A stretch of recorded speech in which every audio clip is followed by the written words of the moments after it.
Well, good morning. You see how slow that traffic is moving? Yeah. Well, that's what happened to me 2 years after Mike passed. See, I had to try to find a way to keep going.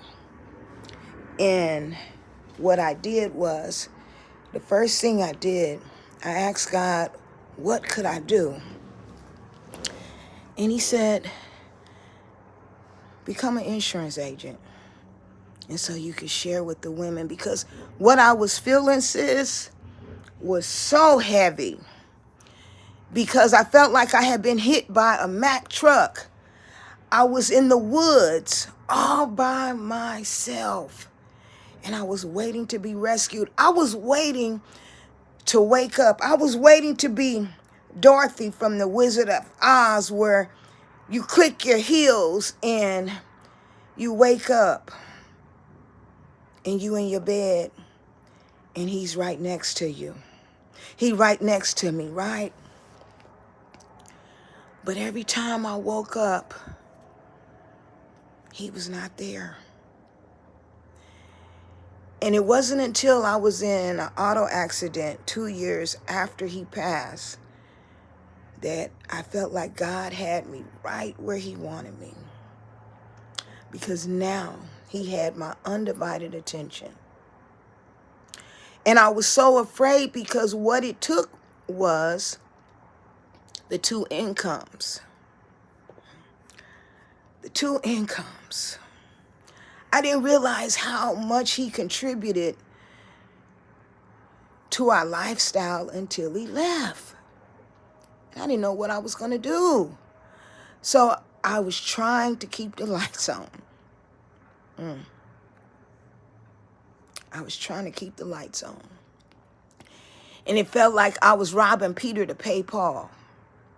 And there was no one coming to rescue me. No one even called to say, sis, can I help you? Is it something that you need for me to do? Because everybody felt like, oh, she got it.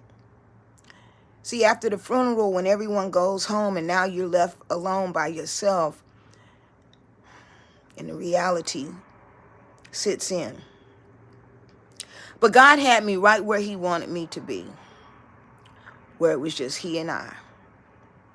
So for 5 years, they put a notice on my door. But he said, they're not going to put you out, because you got to get this lesson that I'm going to give to you. So I had to sit in the moment of the depression, the anxiety, the fear. See, fear and anxiety feels the same. Anxiety is something that you're feeling of the possibility of what could happen. And the fear is something that's present right there in your face, right? So it feels the same. And that's what I was feeling. So it was very present. And it was also the anxiety of, what was I going to do? How was I going to get through this? So what you saying, Charlie? I'm saying no matter what you're facing right now, know that you're not alone. And this is a part of your story. This is actually a part of a good book that you're going to write. This is the new chapter. Mine happened at 46. I was 46 years old. And I'm 58 now. It's not like it was. I've learned to manage. But boy, some nuggets I wish I would have known before D-Day. Que sera, sera. So I'm just sharing with you this morning that God got you. And you can't run from this. There is no running. And no one can tell you, well, you should be over that by now. Until you wear these shoes. Miss me with that. Your Grieving is your grieving.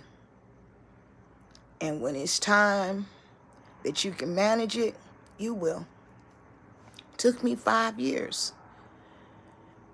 And he's been gone now, I believe, 11 years. And I'm still managing.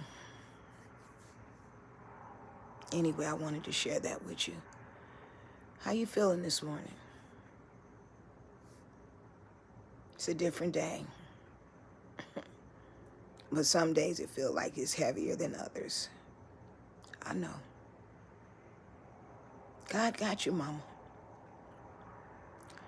Anyway, we'll talk a little later. I gotta get ready and get out of here. But I just wanted to share that with you. You building up a storehouse of wisdom right now. But you're good. Have a great day.